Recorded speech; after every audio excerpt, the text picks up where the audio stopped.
Okay. Welcome everyone to the latest episode of Fulcrum Intel Digest. Today we are examining the rapidly unfolding geopolitical crisis surrounding what has been described as Operation Epic Fury, a major military campaign involving the United States and Israel against Iran. The operation, which reportedly began in late February 2026, has dramatically escalated tensions across the Middle East and raised serious concerns about regional stability, global energy. Oh, sorry, I lost you there for a bit. I'm still here. Global energy markets and the future of the international order. At the center of the crisis is Iran, a key regional player whose strategic influence stretches across the Middle East through state institutions like the Islamic Revolutionary Guard Corps and a network of regional partnerships. The reported killing of Supreme Leader Ali Khamenei, alongside widespread strikes in the military infrastructure, has introduced a possibility of a military political shock within the Islamic Republic itself. But conflicts in the Middle East rarely remain contained within national borders. The ripple effects are already being felt globally, from rising oil prices tied to uncertainty in the Strait of Hormuz to growing tensions between major powers such as the United States of America, China, and Russia. To help us understand what is happening on the ground and how people in the region are experiencing this moment, I'm joined today by a fellow South African, Ricardo Teixeira, who has recently relocated to the Middle East to continue their work as a journalist. Their perspective is particularly valuable because they bring both a South African lens to global affairs and firsthand insights into how this conflict is being interpreted in the region itself. So, first of all, welcome to the program, Ricardo, and thank you for taking time to speak with us. To begin, could you briefly just introduce yourself to our listeners and tell us about your move to the Middle East, the work you're doing there, and what the atmosphere on the ground has been like since the conflict began? Thank you very much for having me. So I haven't moved to the Middle East. I was just in India for 3 weeks and I got stuck that side because of the conflict and had to uh, find creative ways and new pathways to getting home. But yeah, it was interesting to be on the other side and seeing all the South Africans that were in the same predicament that I was and how just completely unaware South Africans are about conflict. I've began calling it South Africa's conflict blindness. I think it comes from the fact that as South Africans, we are sitting here very far away from most things, and we understand that we're far from things, but when we travel, we still somehow think we are far from things. And have some family and friends that are living in the Middle East, and many of them reached out to me when all of this started kicking off, in complete shock about how this could have happened, completely unaware that these things have been happening in the Middle East for about 50 years. This is now the third Gulf War, and missiles have been flying around and hitting ships since the 80s, when Iraq and Iran went to war and the tanker war kicked off. So, yeah, it's been an interesting time, specifically as a conflict analyst and a defense analyst. It's been a very busy time. I was in India I was in India covering a series of exercises over there, and at the same time that all this kicked off in the Middle East, neighboring Pakistan and Afghanistan also went to war. So I've been told by some friends that I shouldn't be allowed to travel anymore because everywhere I go, conflicts just kick off. But yeah, it's been a very, very tumultuous time in the world right now. And what have you seen the atmosphere to be like on the ground since this conflict began? It's been very tense. So one of the things, the Iranian ship Iris Dena, that was sunk by the U.S. Virginia class attack submarine off the Sri Lankan coast. I was fortunate to see her partake in the International Fleet Review that the Indians hosted off Visakhapatnam on, I believe it was the 19th of February. So I was privileged to get to see it up close and can confirm that it was armed. I don't know where those rumors came from, but it wasn't armed. I have photos of the missile launches and the torpedoes and the main gun and the secondary gun on the aft. So the ship was armed. I also got to see South Africa's ship, the SAS Amatola, who did her first overseas journey, or first overseas journey for a South African ship in a decade. They managed to sail from Durban straight across the Indian Ocean without stopping anywhere. So that was a point of pride that us South Africans could take. That even with the current state of our navy, they still manage to professionally partake in naval diplomacy and to represent us in what is one of the largest fleet reviews that has ever taken place. There were over 70 ships from about 62 countries, I believe, and it was quite an ordeal to see it sitting out there with the flags draped and the sailors in their pressed whites on deck saluting as we sailed past. Um, but aside from that, yeah, we got to see some of the Indian Armed Forces capabilities up close and got to hear from them as a neutral country in the region. Was friendly to both the Americans and the Iranians. And I mean, I got to see the Iranian chief of the Navy. I tried to speak with him, but as soon as he heard that I was a journalist, he didn't want to talk. But yeah, it's an interesting time. India has a very interesting perception on the region. Of course, they hosted both American and these Iranian navies before all of this kicked off, along with the Russian Navy. So yeah, it's been an interesting time. Thank you for that. So, following the South African government's announcement for its renewed support of the Iranian regime, what is the anticipated reaction that you would highlight from the Western perspective?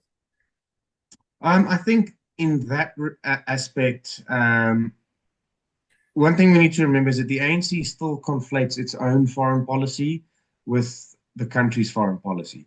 The ANC does not represent South Africa. It may be the largest party in government, but it doesn't get to say that its foreign policy views are the country's foreign policy views.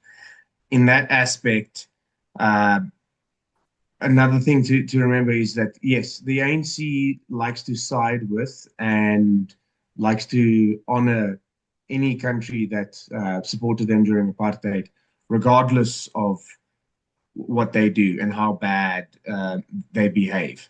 It's quite, in my opinion, and for I think many countries, frustrating that the ANC still believes that NATO is to blame for the war in Ukraine and that it stands with the Iranian regime, regardless of how many of their own people they kill and what they do. And they have the weird obsession with Cuba. It is astounding that they still hold these beliefs, and it shows that in many ways the ANC's ideological thinking is still stuck in the 1980s.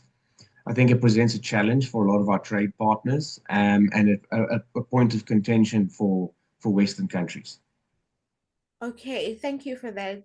So, should the conflict in the Middle East persist, what are the projected implications for South Africa's economy and its geopolitical standing, as well as the stability that we have, or relative stability, we could call it that? I mean, we're going to see a petrol price increase of at least 5 rand in the coming days, the coming week. I think oil may be hovering around $100 a barrel now. It got very close to 120. I foresee the possibility of it hitting $200 a barrel in the next 3 months if things continue at this pace. I think this is not a conflict that's going to be over quickly. I think the Americans may have bit off more than they can chew here. This is not going to be like Venezuela. This is a country that has spent decades preparing for this sort of confrontation. I think it's going to be very painful for the countries in the region. I think it's going to be a big shock for the region. I don't. The UAE, Qatar, and Bahrain are going to recover from this, having portrayed themselves as safe places in the region. I think nowhere in the region is safe. I think Iran may be running low on, well, maybe launching less ballistic missiles, but I don't think they are running low. I think they are repositioning and trying to run the course of this. I think they've got a lot more drones to throw. And South Africa is again the conflict blindness, the fact that the government didn't see this coming, didn't have a response ready, didn't have a contingency plan in place for fuel restrictions and for citizens in the region that need to be evacuated. Considering the buildup and the rhetoric that was being played out and spoken by the Trump administration, it was very clear that this was going to happen. But the government seemed to have been caught off guard. And I think, there have been several occasions where things have happened on the international stage that should have been a wake-up call for our government. The invasion of Crimea, then the invasion of Ukraine, everything happening in Nagorno-Karabakh between Armenia and Azerbaijan, and then yeah, the 12-day war and October 7 that kicked off in the last few years, but also what happened in Venezuela. There have been several red flags that have been woven in the waved in the country's face, and the government has just not seen that we no longer live in a point in time and in geopolitics where it's about handshakes and speeches. Those days are over. We live in an era where force speaks. We can even look at the comments from the Brazilian president Lula da Silva last night, where he said to also I actually have his speech open here, where he said something that is quite astounding. And he spoke specifically on defense. He said, "Here, President Ramaphosa is something important. We position ourselves as a region of peace. Here, nobody has nuclear bombs, no one has atomic bombs. Our drones are for agriculture and not for war. So we think defense is a deterrence. But I don't know if Mr. Ramaphosa has realized that if we don't prepare ourselves in terms of defense, one day someone will invade us. So this is something that Brazil and Africa's need, and therefore we need to combine our potential and see what we can produce together and build together." Well, that's a really So the interesting Brazilians, point that you're making there about the need for us to kind of have some sort of a balancing act where we can be proactive about anticipating any potential attacks instead of just staying dormant.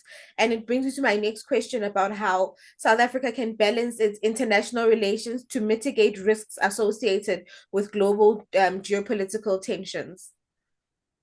I think that's going to be very difficult to do as long as the ANC is in charge of Durka. I think they put their own interests ahead of the country's, and you see it in plainly in Durka on the statements on Iran, statements on Russia and Ukraine and China.